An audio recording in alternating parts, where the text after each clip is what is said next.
My home style cooking এ সবাইকে স্বাগত। আমি আজকে একটা পপুলার বাঙালি স্ন্যাক্স রেসিপি নিয়ে এসেছি, যেটা সবারই খুবই পছন্দের। এটার নাম হলো পেঁয়াজি। এটা আমরা চা কফির সাথে বা এমনিতেও খেতে খুব ভালোবাসি। এর জন্য আমি এখানে 50 গ্রাম মুসুর ডাল, এটা আমি 2-3 ঘন্টা ভিজিয়ে সুন্দর করে বেটে রেখেছি। এখানে আমি বড় সাইজের দুটো পেঁয়াজ লম্বা করে কুচি করে রেখেছি। রয়েছে এখানে 3টে কাঁচা লঙ্কা কুচি, হাফ টিস্পুন গ্রেট করা আদা, স্বাদ অনুযায়ী নুন, 1/3 টিস্পুন রয়েছে কালো জিরে, আর 1/3 টিস্পুন রয়েছে হলুদ গুঁড়ো, আর ভাজার জন্য সাদা তেল।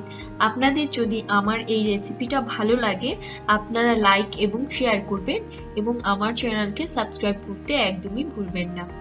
প্রথমে আমি মিক্সিং বলে নিয়ে নেব পেঁয়াজ কুচিগুলোকে। এগুলোকে আমি একটু মোটা করে কেটেছি। এর সাথে দেব আমি স্বাদ অনুযায়ী নুন। একই সাথে আমি দিয়ে দেব কালো জিরে। কালো জিরে দিলে কিন্তু পেঁয়াজির ফ্লেভারটা খুব সুন্দর হয় এবং ভালো লাগে খেতে। এর সাথে আমি দিয়ে দিলাম গ্রেট করা আদা আর কাঁচা লঙ্কা কুচি। আপনারা যেরকম ঝাল ভালোবাসেন ওরকম আপনারা লঙ্কা নেবেন। আর দেব সামান্য পরিমাণ হলুদ গুঁড়ো। হলুদটা একটু কম দিতে হবে, নইলে কিন্তু হলুদের গন্ধ আসতে পারে। এবারে আমি পেঁয়াজগুলোকে এই মশলাগুলোর সাথে একটু সুন্দর করে চটকে চটকে মাখবো, যেন পেঁয়াজগুলো একটু মজে যায়। পেঁয়াজটা সুন্দর নরম হয়ে গেছে। এবারে এর মধ্যে আমি দিয়ে দেব মুসুর ডাল বাটা। আপনাদের যদি ডাল বাটার হাতে সময় না থাকে, তখন আপনারা কিন্তু ডাল বাটার পরিবর্তে বেসন দিয়ে করতে পারেন। আর আপনারা যদি পেঁয়াজটা খুব বেশি মুচমুচে চান, তখন এর সাথে সামান্য পরিমাণ চালের গুঁড়ো মিশিয়ে যদি করা যায়, তাহলে কিন্তু পেঁয়াজিটা খুব বেশি মুচমুচে হবে। এটাকে আমি সুন্দর করে মাখিয়ে নেব। বর্ষার বিকেলে কিন্তু গরম চায়ের সাথে এই পেঁয়াজি খেতে খুবই ভালো লাগে।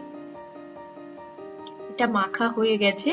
এবারে এটাকে আমি পেঁয়াজির আকারে গড়ে ছাঁকা তেলে ভেজে নেব। কড়াতে তেলটা যখন গরম হয়ে যাবে, তখন এর মধ্যে আমি পেঁয়াজিগুলোকে দিয়ে দেব। প্রথমে আমি এরকম গোল করে হাতের তালুতে নিয়ে একটু চেপে দেব।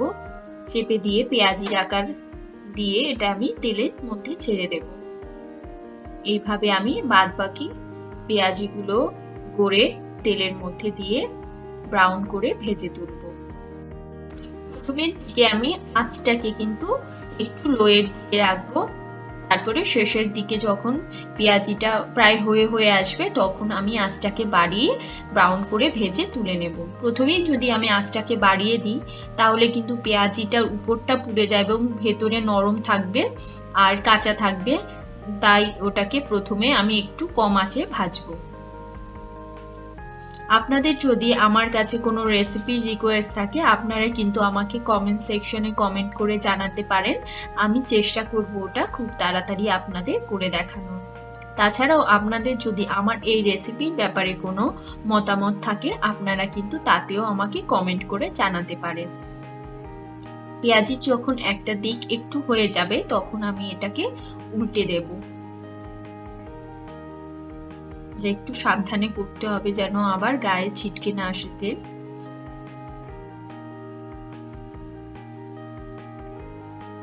পেঁয়াজিটা সুন্দর ব্রাউন হয়ে গেছে। এবারে এর আঁচটাকে আমি বাড়িয়ে এটাকে আমি তুলে নেব। এটাকে একটা টিস্যুর উপরে তুলে নেব। আর পেঁয়াজিগুলো যখন আমি তেলের থেকে তুলবো, তার আঁচটা কিন্তু হাইয়ে রাখলে কি হবে, এক্সট্রা তেলটা বেরিয়ে আসবে। আর কম আঁচ থেকেই যদি আমি তুলি, তাহলে কিন্তু পেঁয়াজির ভেতরে প্রচুর তেল সোক করে থাকবে। এভাবে আমি সমস্ত পেঁয়াজিগুলোকে তুলে নেব। আপনারা এই রেসিপিটা বাড়িতে অবশ্যই ট্রাই করুন, আর আমাকে কিন্তু কিরম হলো জানাতে একদমই ভুলবেন না। আপনাদের যদি আমার এই রেসিপিটা ভালো লাগে, আপনারা লাইক এবং শেয়ার করবেন এবং আমার চ্যানেলকে সাবস্ক্রাইব করতে একদমই ভুলবেন না। ভালো খান, সুস্থ থাকুন। আবারও দেখা হবে নতুন একটা রেসিপি নিয়ে।